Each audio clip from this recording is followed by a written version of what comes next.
Jangan modal klik-klik doang, kalian itu bisa menghasilkan duit ribuan bahkan jutaan. Namun itu juga dapat membuat duit kalian bisa hilang dalam hitungan detik. Inilah dunia judi online. Terlihat seperti menyenangkan namun aslinya menjebak. Kalau Sobat Senegal, kenalkan saya Landra Kavnisya Putra yang selalu menemani kalian di saat video seperti ini. Dan selamat datang di acara TWT di mana kita bisa belajar bareng, membahas hal sesuatu yang bareng. Dan ini dia TWT. Bincang-bincang with Snega. Isi penjudul judi online memang selalu menjadi masalah atau titik masalah di mana ia bisa muncul dimanapun, seperti di saat kita membuka website ataupun bahkan membuka internet, medsos, Instagram dan lain-lain, tiba-tiba ada aja muncul yang namanya judi online. Iklan-iklan tersebut biasanya disebarkan melalui seperti bisa saja influencer atau bahkan menjadi di tempat-tempat iklan yang mungkin bisa dilihat banyak orang. Dan anak, bahkan untuk sekarang anak kecil bisa mengakses dari web judi online tersebut. Bersumber dari Universitas Gadjah Mada Indonesia Go.id, Jalin Pembayaran Nusantara, data nasional mencatat lebih dari 2,37 juta orang telah terjerat dari judi online. 80% di antara mereka berasal dari kalangan ekonomi menengah ke kelas bawah. Bersumber dari Jalin Pembayaran Nusantara Universitas Gadjah Mada, survei Populis 2023 menunjukkan 84% pengguna internet di Indonesia sering melihat iklan judi online di platform seperti Instagram, YouTube, dan Facebook. Dan bahaya kecanduan judi online bisa saja banyak hal. Mulai dari awal mekanisme kecanduannya itu adalah fitur permainan judi online dirancang sedemikian rupa agar penggunanya akan tetap terus bermain dan kecanduan. Dari yang awalnya coba-coba malah jadi keterusan. Akhirnya perilaku ini mengarah ke pathological gambling, di mana dorongan untuk berjudi terus meningkat tanpa kendali. Dampak finansialnya itu sendiri bisa terjadi, kalian bisa terjebak di dalam utang, sering banget terjebak dalam utang pemain judi online. Nyatanya bahkan meminjam uang melalui pinjol atau teman keluarganya untuk berjudi lagi tidak dilakukan untuk hal-hal yang lebih berpositif dan selanjutnya.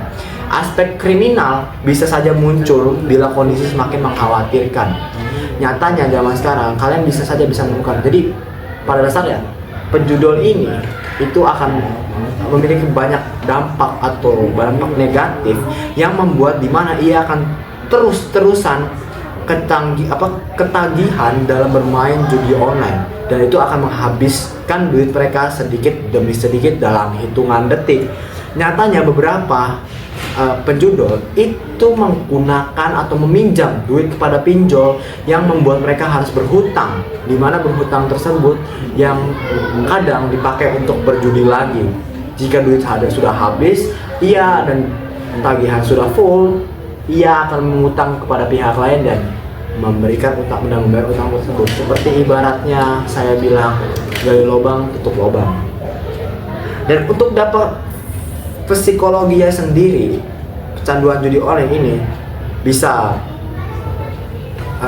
menimbulkan stres, kecemasan, hingga depresi berat. Bahkan kadang beberapa orang itu sudah menggunakan alkohol dan obat-obatan yang mereka jadikan sebagai bahan pelarian dari dan inilah aktivitas beberapa ciri-ciri kecanduan judi online dari beberapa orang, yaitu adalah butuh taruhan lebih tinggi untuk merasa senang, mengejar kerugian dengan berjudi lebih banyak, mengutamakan judi daripada kebutuhan hidup, mudah stres saat tidak bisa berjudi, bergantung pada orang lain untuk menyediakan uang, mengabaikan pekerjaan, sekolah, dan berbohong demi judi. Dan bagaimana sih cara mengatasi dan mencegahnya? Sebagai generasi muda sekarang, kita harus memberikan edukasi dari literasi keuangan, tingkatan pemahaman masyarakat tentang resiko judi, pengelolaan uang, dan alternatif investasi legal. Peningkatan penegakan regulasi mungkin. Kominfo telah memblokir lebih dari 2 juta situs judi online. Langkah ini perlu ditindaklanjuti dengan task force dan kerjasama lintas sektor. Bersumber dari reoter.com dan Jalin Pembayaran Nusantara. Dan kita juga harus mendapatkan dukungan keluarga dan komunitas. Dukung orang yang terjerat dengan bantuan profesional seperti psikolog, terapi perilaku, kognitif, serta dukungan relasi dan kegiatan positif. Bersumber dari Universitas Gadjah Mada. Dan mungkin itu saja, judi online memang bukan hanya tentang permainan, melainkan ia adalah ancaman serius terhadap keselamatan finansial, mental, sosial, dan hukum. Diperlukan pendekatan menyeluruh, edukasi literasi keuangan, penegakan hukum, pembatasan akses, serta dukungan sosial. Masyarakat, keluarga, pemerintah, dan provider layanan keuangan perlu bersinergi untuk memutus rantai dampak negatifnya. So, untuk kalian yang masih terjerat atau bahkan yang mau coba-coba judi online, mendingan kalian stop. Tidak ada kata menang di permainan judi online. Bahkan kemenangan terbesar dari judi online itu sendiri adalah ketika kita udah berhenti melakukan judi online. Ya, mungkin itu saja penyampaian materi dari saya, yaitu dari Kak Putra. Jangan lupa like, follow, dan subscribe mungkin channel kita, yaitu SMP Negeri 3 Jakarta. Dan ya, tergantung kalian nontonnya kapanpun, selamat pagi, selamat siang, selamat sore, tergantung kalian nontonnya dimanapun, kapanpun itu. Dan see you guys, stay tune, see you in the next video. Dadah. Assalamualaikum warahmatullahi wabarakatuh.